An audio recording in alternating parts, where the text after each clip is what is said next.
तो yes, NEET 2026 aspirant, this is basically DNA block elements. जैसे कि अपन कोऑर्डिनेशन कंपाउंड्स के अपन ने कुछ कॉन्सेप्ट्स की बात करी थी जहां से क्वेश्चन मोस्ट रिपीट होता है, वैसे अपन डीएनए ब्लॉक के एलिमेंट्स के अंदर भी बात करने वाले हैं कि जहां से बेसिकली क्वेश्चंस रिपीट होते हैं उन कॉन्सेप्ट्स को अपन डिस्कस करने वाले हैं। ठीक है, तो उनके बेसिस के ऊपर जो क्वेश्चंस अपन बेसिकली आज प्रैक्टिस करने वाले वो देखते हैं। सबसे पहला क्वेश्चन देखिए, which of the following has maximum number of oxidation state? ऐसा कौन से एलिमेंट है जिसके पास क्या हो रहा है, मैक्सिमम ऑक्सीडेशन स्टेट्स होगी। देखिए चालू करते हैं अपन, सचिन तेंदुलकर वीरू से मांगे फील्डे, क्योंकि अपने पास आयरन तक ही सब कुछ दे रखा है, अपन को पता है। स्कैंडियम का क्या होता है तुम्हारा +2+3, इसका क्या होता है तुम्हारा +2 +3 +4 +2 +3 +4 +5 +2 +3 +4 +5 +6, ये है +2 +3 +4 +5 +6 +7। तो कौन सा एलिमेंट बेसिकली तुम्हारा शो कर रहा है maximum oxidation states? Magnesium, option number C. अगला क्वेश्चन देखिए, अगला क्वेश्चन तुम्हें दे रखा है इंक्रीजिंग एनर्जी। आपको बेसिकली बताना है टाइटेनियम का इंक्रीजिंग एनर्जी ऑर्डर बताना है। कोई दिक्कत वाली बात नहीं, इस चीज को मैं एक बार रेज कर रहा हूं। देखिए जब भी आपको एनर्जी का कोई क्वेश्चन आए तो पहली बात तो आप इसका एनर्जी का पूरा ऑर्डर ड्रॉ कर लो। कैसे करोगे? सबसे पहले आपका कहां से चालू होते हैं ऑर्बिटल? 1s से, 1s 2s 2p 3s 3p 3d 4s 4p 4d 4f। अपना काम इससे भी हो जाएगा। करना क्या है? कुछ नहीं करना, बेसिकली इसको ऐसे करते जाओ, 1s2 2s2 2p6 3s2 3p6 4s2 310 4p6। ठीक है, अब देखो आपको पता है टाइटेनियम कहां का एलिमेंट है। टाइटेनियम अपना बेसिकली 3D एलिमेंट है। कहां पे प्रेजेंट होता है? सचिन तेंदुलकर, मतलब स्कैंडियम के बाद 24 पे। तो बेसिकली एक चीज तो समझ में आ गया कि यहाँ पे डी में कितने इलेक्ट्रॉन्स होंगे? 2। एस के अंदर इलेक्ट्रॉन्स कितने होंगे? 2। निकाल लो आराम से, 1s2 2s2 3p6 3p 1s2 2s2 2p6 3s2 3s2 अपना आ चुका है, देख लीजिए। फिर उसके बाद आ गया अपना 3p, फिर आ गया 4s और फिर आ गया 3d, देख लीजिए। तो आप देख सकते हो यहाँ पर कितने इलेक्ट्रॉन्स होते हैं? यहाँ पर होते हैं 2 इलेक्ट्रॉन, और यहाँ पर भी कितने होते हैं? 2। इसलिए अपन बोलते हैं बेसिकली टाइटेनियम का इलेक्ट्रॉनिक कॉन्फ़िगरेशन कितना होता है? 3d2 4s2। ठीक है, आगे देखिए, अमंग द फॉलोइंग सीरीज, ये आपका among the following series of transition metals the one with all the metal ion have 3d2 electronic configuration. आपको बताना है कि किनके अंदर जो इलेक्ट्रॉनिक कॉन्फ़िगरेशन होगी वो 3d2 होती है। देखिए टाइटेनियम, टाइटेनियम कहां पे प्रेजेंट है? अभी बताया मैंने आपको, इसका कितना होता है? 3d2 4s2। यहाँ पे 4 इलेक्ट्रॉन्स अगर आपने निकाला तो d0 हो जाएगा, तो अपन को तो चाहिए 3d2, तो ये गलत हो गया, ऑप्शन नंबर 1 गलत। सेकंड देखो, टाइटेनियम +2 क्या 3d2 होगा? हाँ, 4s में तो 2 इलेक्ट्रॉन निकाल गया, 3d2 हो गया। वेनेडियम +3 किसके बाद प्रेजेंट होता है? टाइटेनियम के बाद प्रेजेंट होता है, 3d3 4s2, 3 इलेक्ट्रॉन निकाले तो 3d2 होगा, मतलब ये भी सही है। अब क्रोमियम +4, पहली बात तो क्रोमियम इज अ एक्सेप्शन, इसका जो इलेक्ट्रॉनिक कॉन्फ़िगरेशन होता है 3d5 4s1 होता है। जैसे इसके अंदर से आपने 4 इलेक्ट्रॉन्स निकाले, एक तो s में से निकलेगा और 3 d में से निकलेंगे, क्या बचेगा? 3d2 बचेगा। Mn +5 निकाला तो भी 3d2 होगा, मतलब ऑप्शन नंबर बी। आपको सबसे पहली चीज जो इलेक्ट्रॉनिक कॉन्फ़िगरेशन को है बहुत ढंग से देख के जाना है, चाहे वो डी ब्लॉक एलिमेंट्स की हो चाहे वो एफ ब्लॉक एलिमेंट्स की हो। ठीक है, उनके ऊपर क्वेश्चन बहुत बार रिपीट होते हैं। आगे देखिए, विच आयन इज कलरलेस। आपको क्या देखना है, इनमें से कौन सा आयन ऐसा है जो कि कलरलेस है? मुझे पता है कलरलेस के लिए कौन सा होगा, जहां पे डी ट्रांजिशन नहीं हो रहा। D transition not possible. कहां पे पॉसिबल नहीं है डी ट्रांजिशन? जहां पे इलेक्ट्रॉन्स ही नहीं है, या तो कंप्लीटली फिल्ड है, या तो D0 है, या फिर D10 है। अब यहां पर मुझे D0 देखना है, देख लीजिए। सबसे पहले देखिए क्रोमियम +4, क्रोमियम +4 का क्या होगा तुम्हारा? क्रोमियम +4 का तुम्हारा होगा, क्या होता है इसका? 3d5 4s1।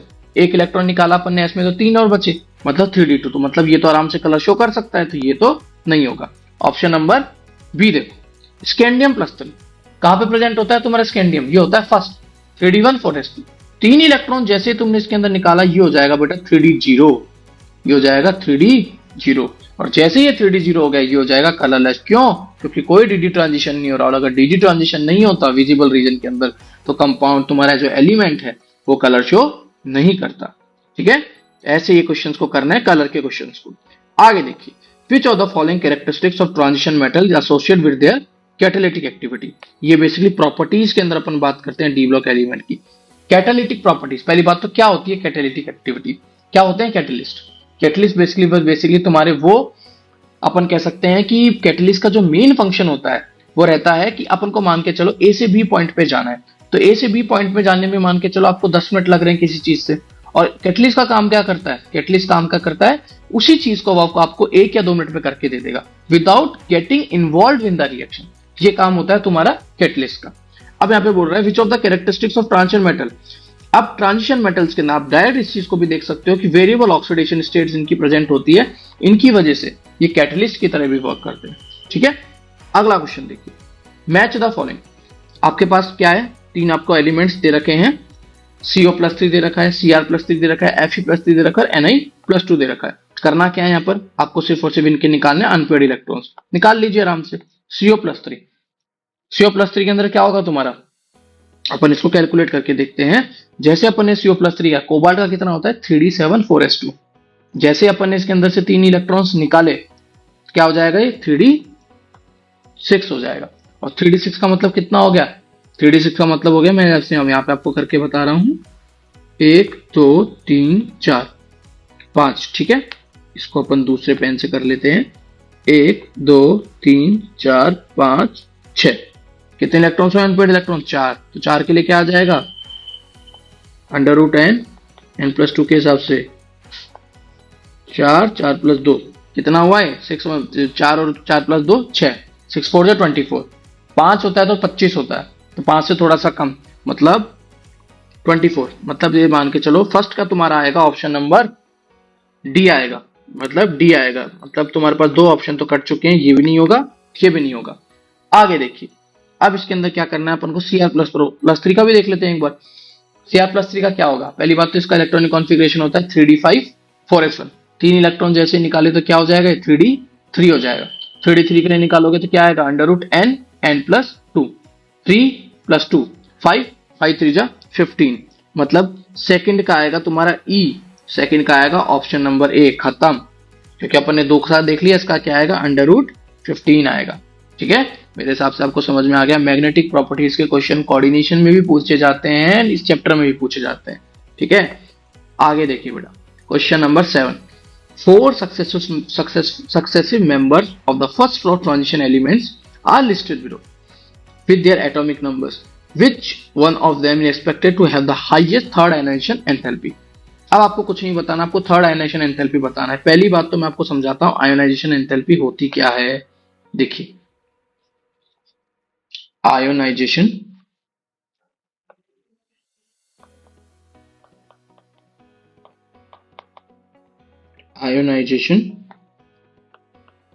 एंथैल्पी अब बेसिक सी लैंग्वेज में समझ सकते हो, energy required to remove electron, मतलब एनर्जी, कितनी एनर्जी लगती है किसी भी इलेक्ट्रॉन को उसके जो बेसिकली जो शेल्स हैं उनके अंदर से निकालने के लिए, वैलेंस शेल में से निकालने के लिए कितनी एनर्जी लगती है। अब एनर्जी किस चीज पर डिपेंड करती है, एनर्जी डिपेंड करती है आपकी स्टेबिलिटी के ऊपर। भाई जो ज्यादा स्टेबल होगा वो एक इलेक्ट्रॉन अपना जो इलेक्ट्रॉन है क्यों निकालने देगा, तो इसलिए बेसिकली आप बोलते हो कि जो हाफ फिल्ड है, जो half filled and fully filled orbitals are more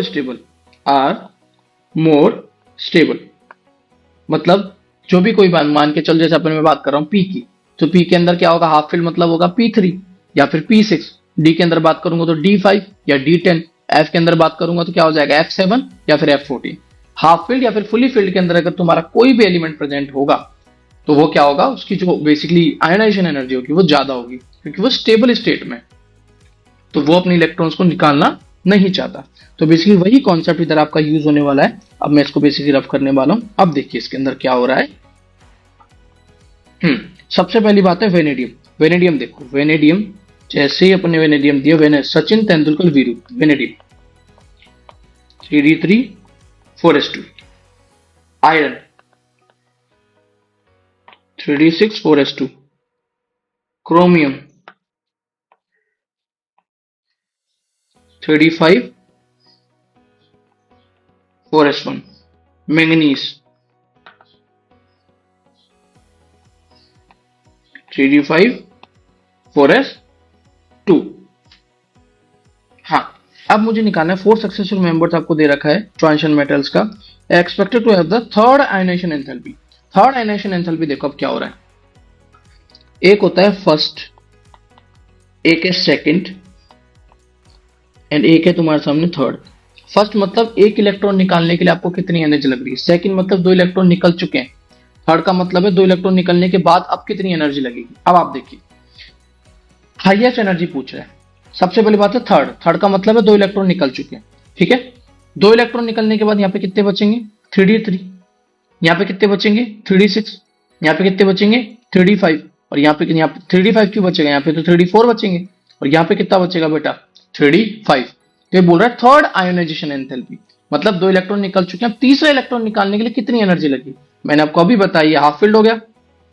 2 electron निकालने के बाद हाफ फील्ड हो गया. और हाफ फील्ड में से इलेक्ट्रॉन निकालना बहुत ज्यादा हार्ड होता है, या तो हाफ में से या फिर फुल में से. तो ऑप्शन नंबर 4 आ गया. ठीक है, ऐसे ही आपको आयोनाइजेशन एनर्जी के क्वेश्चंस को अटेम्प्ट करना है. आगे देखिए, the correct order of decreasing second ionisation enthalpy of titanium, vanadium, chromium and manganese. कुछ नहीं है, ये भी आपका वैसे कॉन्सेप्ट रिपीट हो रहा है. यहां पे आपसे पूछ रहा है सेकंड, यहां पे आपसे पूछ रहा है सेकंड मतलब पहले इलेक्ट्रॉन के बाद की बात हो रही है. यहाँ पे पहली बात तो एक समझ में आ गया मुझे, पहला इलेक्ट्रॉन मतलब जैसे मैग्नीशियम, पहला इलेक्ट्रॉन के बाद जैसे आप बात करोगे कितना होगा 3d5 4s1. ये तो चाहता है निकल जाए, क्योंकि एस में से एक इलेक्ट्रॉन निकलते 3d5 आएगा. हाफ फील्ड हो गए तो चाहता है, ये तो नहीं होगा.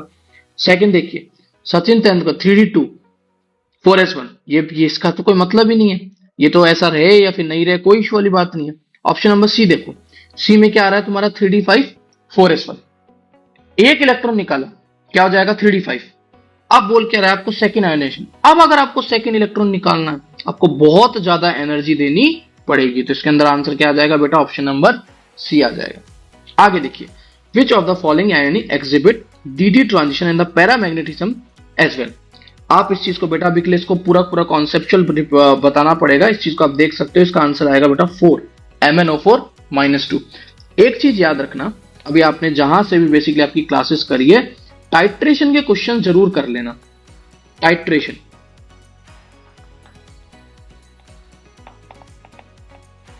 टाइट्रेशन के क्वेश्चंस सिर्फ 2 ही टाइट्रेशन है आपके पास. एक तो है पोटेशियम पर KMnO4 एंड K2Cr2O7. ये क्वेश्चंस कर लेना. यहां से क्वेश्चन बहुत ज्यादा कंफ्यूजिंग आते हैं, कभी कभार आ जाते हैं तो बहुत ज्यादा कंफ्यूजिंग आते हैं. आप बोलोगे तो मैं एक अपडेटेड वीडियो ले आऊंगा इसकी, पर ये क्वेश्चंस को आप एक बार इसकी जो पूरी थ्योरी है उसको आप एनसीईआरटी से एक बार रिपीट कर लेना. आगे देखिए, बेसिकली ये the electronic configuration of gadolinium. Gadolinium की इलेक्ट्रॉनिक कॉन्फ़िगरेशन कैसे देखेंगे भाई. गैडोलिनियम की अपन सबसे पहली बात तो आपको याद होनी चाहिए, आपको पूरा लेंथिनोड सीरीज जानना चाहिए. जैसे मेरे को याद है, सीने पर नदियां प्रेम की समाई यूं गुदगुदाई. तो बेसिकली तुम्हारा जो आ रहा है कौन से नंबर पे आ रहा है ये तुम्हारा, इसकी जो इलेक्ट्रॉनिक कॉन्फ़िगरेशन आएगी वो ये पहली बात तो होगा ये half filled 4f7 5d1 6s2. Option number D. ठीक है, which of the following oxidation state is most common among the lanthanoid. Lanthanoid में जो मोस्ट कॉमन ऑक्सीडेशन स्टेट होता है बेटा वो होता है +3. आगे देखिए, अब देखिए which of the following ion will exhibit colour in the aqueous solution. वही सेम चीज रिपीट हो रही है. आपको क्या देखना है, किसमें इलेक्ट्रॉन्स प्रेजेंट होते हैं. जो कंप्लीटली फिल्ड होते हैं या फिर जो एम्प्टी होते हैं वो कभी भी तुम्हारे कलर शो नहीं करते. देखिए La+3 की मैं एक बार इलेक्ट्रॉनिक कॉन्फ़िगरेशन लिख देता हूं आपके लिए.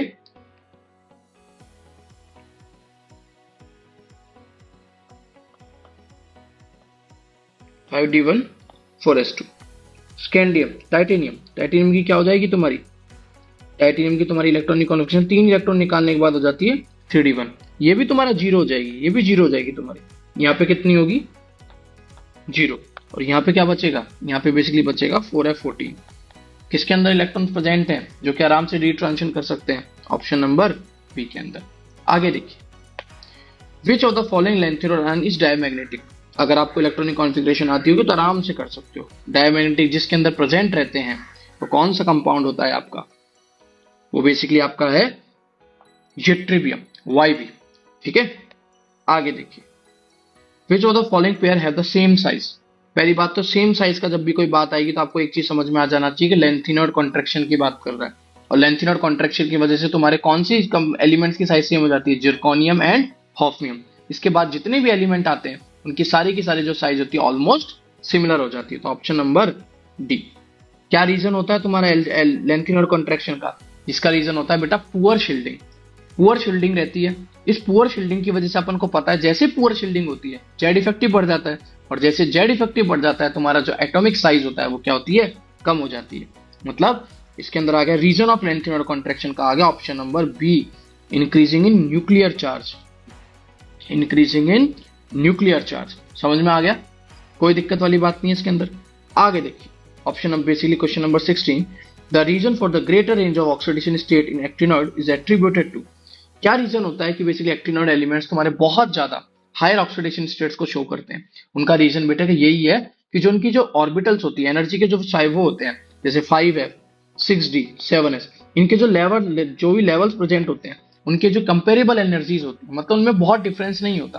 तो इलेक्ट्रॉन्स क्या होता है, 5f बेसिकली 5f से 6d में चला जाता है या 7s के अंदर चला जाता है, आराम से इलेक्ट्रॉन्स का मूवमेंट हो सकता है, इसलिए मैक्सिमम ऑक्सीडेशन स्टेट्स पाई जाती है। ठीक, अब देखिए क्वेश्चन नंबर 17, ये आपको खुद को करना है, एक बार आप इसको ट्राई कीजिए और इसका आंसर आप मुझे कमेंट्स में भी दे सकते हैं।